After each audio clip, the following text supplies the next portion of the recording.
Hello, everyone. Welcome to another episode or edition of Marginal Support, where sport is anything but marginal. I'm your host, Andre Lindy, and today I'm joined by one of the people in the community I think is actually a great influence. A lot of people said they look up to him. I definitely look up to him. His posts are inspirational. Coach Rios, thanks for having you. Thanks for being on my show.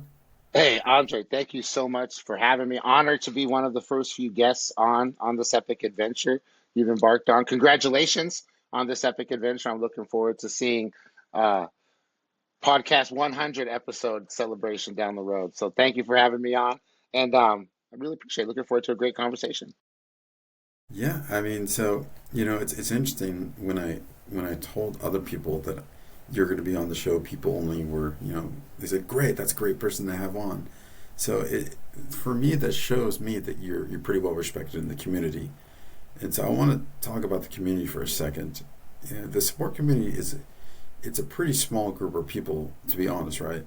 But it's a very close knit group of people. What do you think is one of the best things you've gotten out of the community? Just being in this support community. Ooh, so many things, but a couple of the best things that come to mind right away is therapy sessions, right? As support leaders, being able to sit down with someone else who really can understand what you're going through, has been through it before, and can share some empathy with you and some examples, and so that relationship, right? So I call those therapy sessions with people that are like-minded and that really want to help you, because I feel like if you're a support leader, you're not signing up for it for the big glamorous paycheck. You're signing up for it for the purpose, for the intention, right, of what you get to do. The other thing is learning, right? Just learning from so many other people in different industries out there, whether they're in SaaS or in hardware, education, right? E-commerce. It's been great to just learn from different people and how they approach team building. After doing this for, I don't know, 27 plus years, it's still so much more to learn. And I love learning from other people out there all over the world too. I think you said it best, as our small little community continues to kind of grow a little bit, we're expanding more globally, I'm seeing. And there's a lot more influences from other cultures that are coming in. And that's another thing that I really want to talk about, the learning. And then friends, being able to make friends like yourself, just meet someone online virtually, then start having a conversation because, maybe you were a previous job seeker and you're helping them out. Like, the community wants to help, in our Slack channels, the I need help channel is always bustling and people are always jumping in to say, I have an idea, I have this. And, there's just a togetherness to it that is driven by something special and unique, right? That servant type leadership to your employees, your team members, and the customer, right? I'm really happy that you brought up the the Slack channels piece. I'm part of two right now personally. I'm part of Elevate CX and Support Driven, and they're the same but also very different, which I appreciate that you can go between the two and you see a lot of the same people, but you still get a lot of great information from each one. And something that I really appreciate of both, talking about the job seekers, is that they do job boards there. Goodness to the hearts, because I know, at least for me, when I'm looking for a job right now, I know when you were looking for a job, it's sometimes hard to find actually good support jobs. So it's nice to have a place where people are actually putting the effort out there to actually help each other. I think that personally just comes with being support work, kind of helpful people. So when you were going through your job search, what was your experience with people in the community? How did they help you? Um, by encouraging me, right? Because the job search is up and down, sometimes more down than up, right? So when you're in those down times, encouraging you, reminding you that you're worthy, right? Reminding you that you bring skills to the table. Because sometimes when you're in that job searching area for so long, you forget. Your mind starts to take you different places, and you're like, nah, am I even good at this? Was I ever good at this? So that was one thing, and the other thing was, they helped me by having conversations and bringing me on panels, right? Like support driven, being on one of the seminars that go on in a month to talk about a specialty that I deliver, a passion that I deliver, whether it's the support report or helping job seekers navigate LinkedIn and do the interview prep and kind of grooming their resumes or whatnot.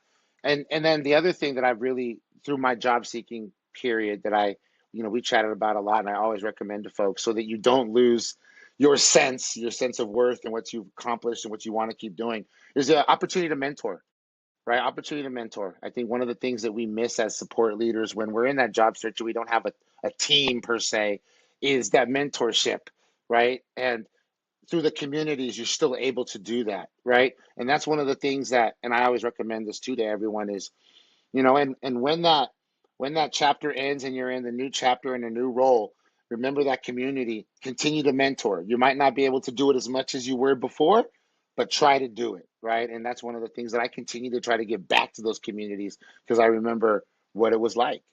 And it's just like one big virtual friendship circle. I completely agree with that. I mean, it's you hit on something that's so true that when, as support leaders and to support people in general, when we don't have anyone to support, it messes with our heads and it's kind of hard. So one of the ways that I have tried to kind of scratch that itch is just by doing a knowledge dump on LinkedIn and just saying, okay, here's all the best practices I know, here's everything I know, and I think that helps in a lot of ways because then you kind of can feel like you are being helpful. And I've noticed your LinkedIn posts tend to sometimes do that, but I like some of the angles you also take. Can you kind of walk me through your philosophy and how you come up with a lot of these LinkedIn posts? Yeah, I laugh because it's going to sound very simple. Like, no, it can't be that simple. I'm not a writer, right? No big surprise. I think my philosophy, my style is my philosophy. Post what you want. Post what you want, and try to tie it into um, who you are and what you are. So I'm Coach Rios. I love coaching. I love coaching youth sports. I love coaching people. Support leaders. So, but it's easy for me. So, right, what's easy? It's easy for me to talk about youth sports and talk about the soccer game or the football game, right? So I start with those, and then I start by voicing them, right? I don't sit down at the computer and type. I just start by voicing them. And sometimes at any given time, like kind of this morning, I had four posts I was just working between. And now and I've been working them all week. And now one of them is ready. So I'll schedule it. So what will happen is I kind of work through it. I don't put any pressure on myself to say I got to post every day. I got to do this. I got to do that. I got to post about my top five principles, or I got to post about this experience. It's just talk about what's easy. And usually I can tie it into support leadership or team building or something like that, data analysis.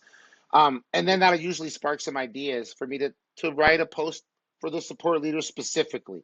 Like, hey, it's a QBR time.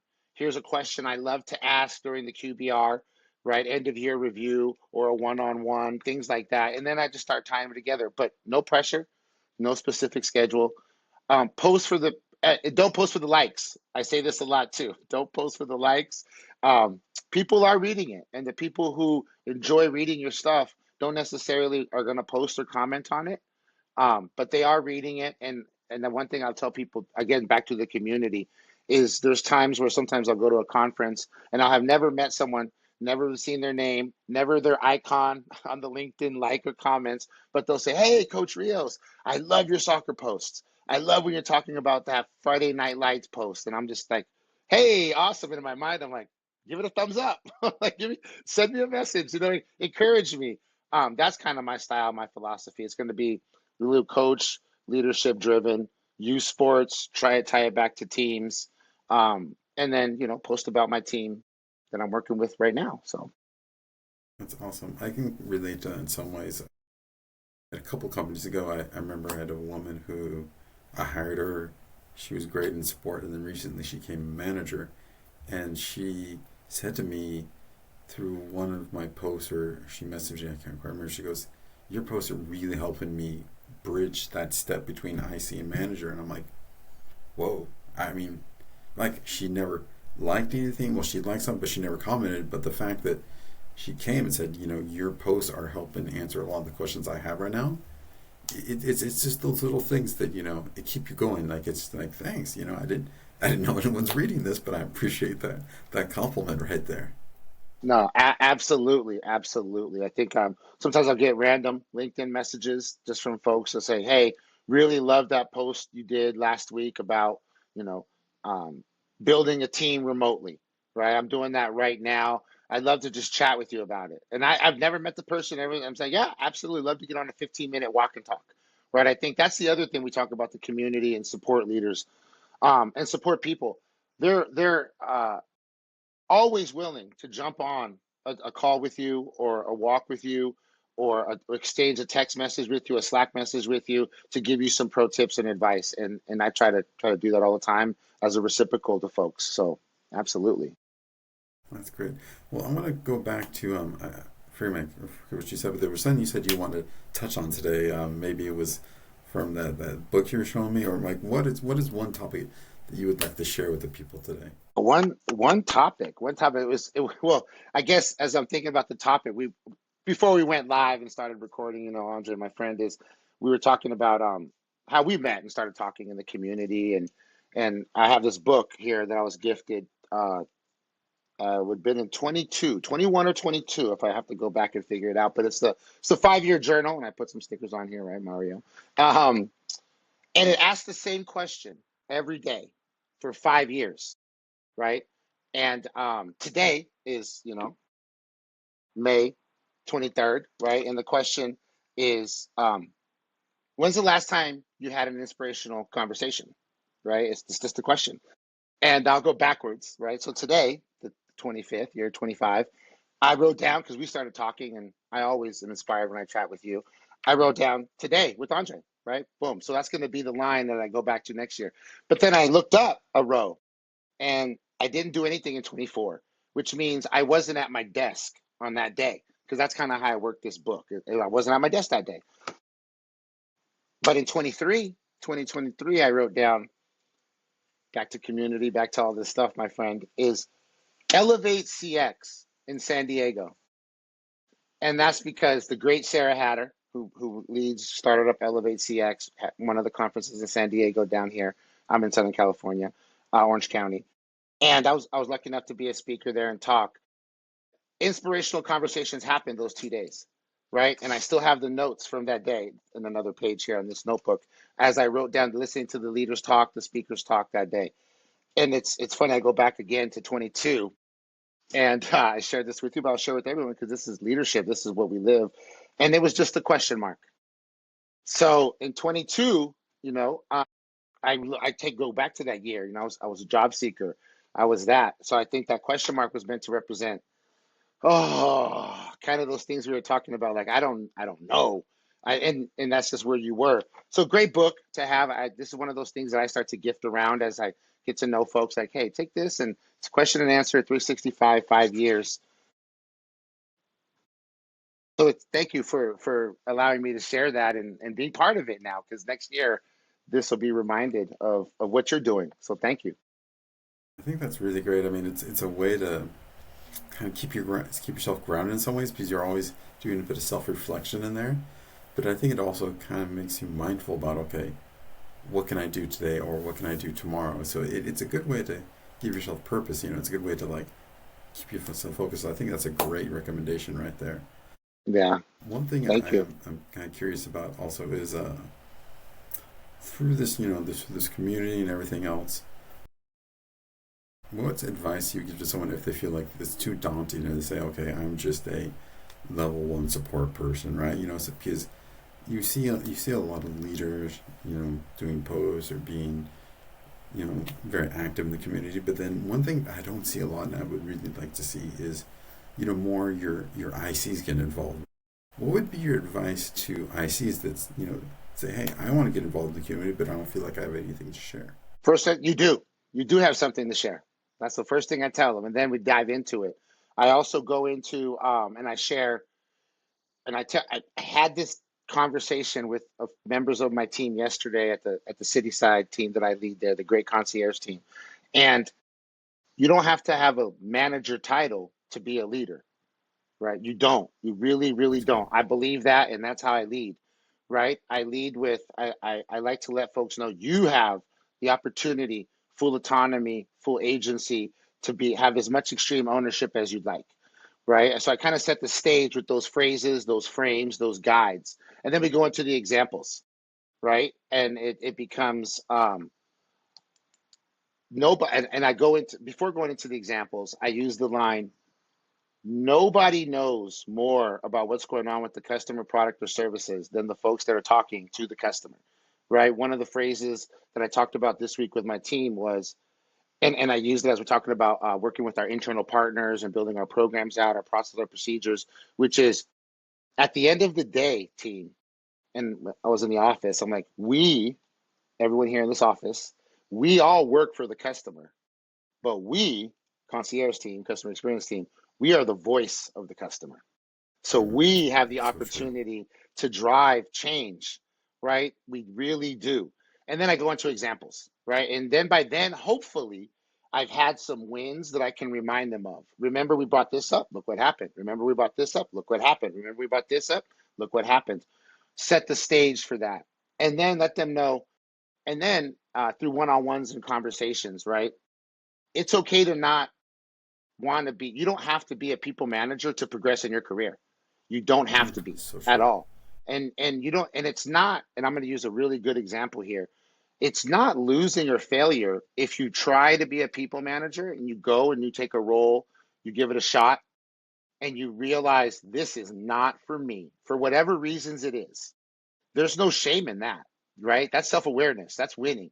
Then going back and saying, I'd rather be a program manager responsible for new product introduction. Or you know what? I'd rather just do QA. And I'm happy with that because I know the impact of that. I know how I can do, deliver that. I know what that role means. So I share that, and I share that specific example because recently, a friend of mine, she went through that, right? She was a people leader, gave it a shot, gave it a try, and then realized not my passion. Not my passion. I'm more passionate about this. Here's what I'd like to do. And that was through trying it, right? And there's no shame in that. That's good. That's self-awareness. And I encourage folks to go in that direction, right? I think one thing that's big right now this year, started last year a lot, is support operations. People are really looking at support operations as a needed function, right? Because most of the time, and I have this conversation all the time, senior leadership, people think, well, yeah, support. They answer the phones, they do the emails, they do the chat. That's it. That's what they do. They're not doing anything else. Well, no, there's all this invisible work. There's someone's got to build the process. Someone's got to manage the tools. Someone's got to train them. Someone's got to QA them. Someone's got to take those escalations. Someone's got to build that macro. So there's so many opportunities to be part of a support team without directly managing people, making a tremendous impact and growing your career, right? Growing your career. I could go on and on because I love when someone starts from support and then says, but I want to get into marketing, right? But I want to get into product management. But I want to get into development. And I think there's no greater thing than that because you have an opportunity to really touch all parts of the business when you're in support and really learn what you'd like to do and want to do. Or you could become like us and spend your entire career in support, working through all the positions because you love it. So, It's so true. What I always say during interviews and during whenever people ask me, I say the true hallmark of a great leader is when someone leads my team. And it's not because, and when I say leave my team, I mean leave internally. No, obviously I don't leave externally, but if they leave my team internally, that means they're pursuing a passion that they learned about while working support. And as leader, if I'm able to, orchestrate or help guide them on that journey, that's also kind of support. So I mean, that's why I think the best leaders are ones that help their people grow, even if it doesn't mean growing within the support org. yep, absolutely. And you got to want to do that, right? That's one of the things when people ask, I want to be in leadership. What does it mean? What do I need to know? That's one of the things I touch on is leadership, growing other people. And I tie it into this. Be ready for your success to be measured by other people's performance, not yours. Now the So true. success is shifting over. Be ready for that. Because that's sometimes what I see people the hardest struggle, right? It's like you got to let go, okay. But now your success is being measured by other people, right? And how they're performing. So be ready for that. I think that's one of the hardest things people have when they move from an IC role, because in an IC you control everything, your day's like. But when you go in the people manager role, they suddenly you're not in control of basically how well you perform a certain measure. So you're right. It's almost part of being able to let go, and I think that's very hard for some people that do step in that leadership role. It is. It is. And I think that's where, as don't want I was almost said as good leaders, as experienced leaders, we got to be able to identify that and have that conversation. You know what? Maybe this isn't the right path. I see you get really excited with this. When you're involved in this, your eyes are up, you're all in. But when you have to do this, I can tell that you're not excited. The energy levels dropped. Let's talk about that. I want to touch on one last thing, and it's actually not sport related. It's about the jacket you're wearing today. Fight Um, on to victory. there we go. One thing that I have found personally for me that has formed a lot of bonds, both with people I work with and people outside I work with, is finding commonality, finding a common ground with people and growing that. And, for me, most people that know me, devoted Oregon fan, alumni, and I live and breathe the Ducks. But, that's another thing that even though, for the Pac-12 era, Oregon and USC went a lot now in the Big Ten era, but it's something like this. When you meet someone new and you're not sure how to create that initial bond, what I found personally is just find a common place for you to meet with them. And for a lot of people, for me at least, it's bonding over sports. So I think that's one piece of advice I would give to people is like when you're struggling, find something that you both agree on and you can go from there. I mean, what would be a piece of advice you would give to people when they're struggling to maybe bond with people they work with or trying to make these connections and they don't know how to basically create those initial connections or those initial points of interest? Become an open book. Share share about yourself without talking about yourself. Share about what your interests are, right? So the common question is, what'd you do this weekend? How was your weekend, right?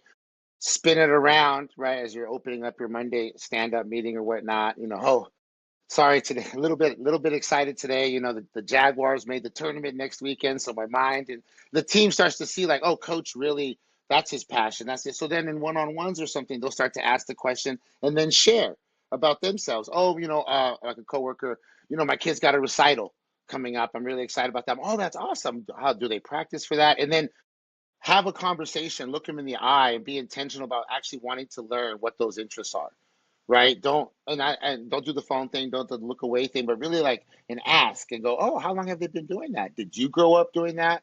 That's awesome. Do you guys have anything that you do after the events? Kind of do that, and then I say that. So share about who you are, right? And in different areas, whether it's a book you like to read, a movie that you go. And I love to ask those common questions too, right? So sometimes in my weekly meeting, my weekly team meeting, I'll ask, um, and it's a way to try to get to know people, right? Without saying, tell me about yourself.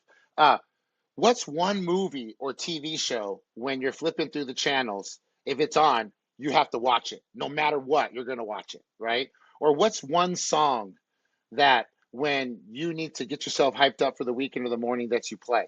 Because then people will tell you, oh, I love Journey. Oh, Depeche Mode, or it could be, a hip hop song. So that's what I kind of do, kind of balance it between asking some of those, not generic questions, but they're targeted, because then someone will tell you, I don't watch TV.